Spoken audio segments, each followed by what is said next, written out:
Shalom, shalom et bienvenue à notre édition de la Rhapsodie des réalités de notre cher homme de Dieu, Pasteur Christ Oyakilome.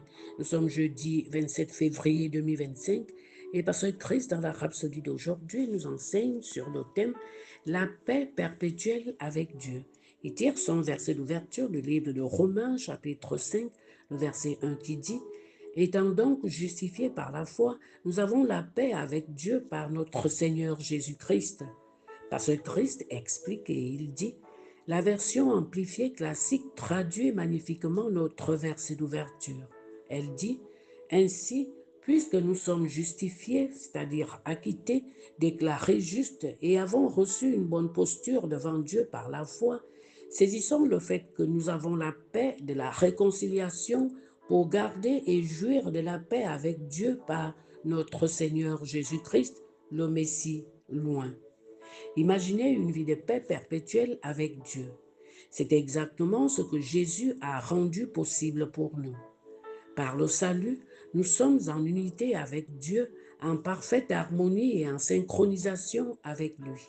Il nous a réconciliés avec lui-même, nous donnant la paix qu'aucune religion ne peut offrir. Cette paix est le résultat du fait que nous soyons justifiés, acquittés par la foi. Pas d'inimitié entre vous et Dieu, pas d'hostilité. Éphésiens 2, versets 14 à 17 dit, « Car il est notre paix, lui qui des deux n'en a fait qu'un et qui a renversé le mur de séparation en établissant la paix, et de les réconcilier l'un et l'autre en un seul corps avec Dieu par la croix, en détruisant par elle l'inimitié.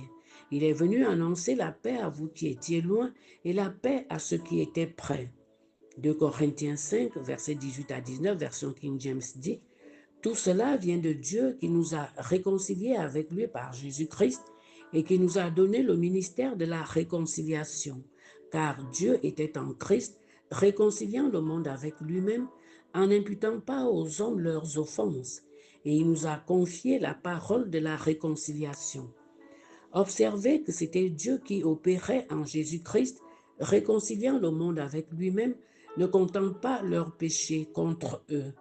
Au lieu de la condamnation, il nous a donné la réconciliation et l'unité. Alléluia.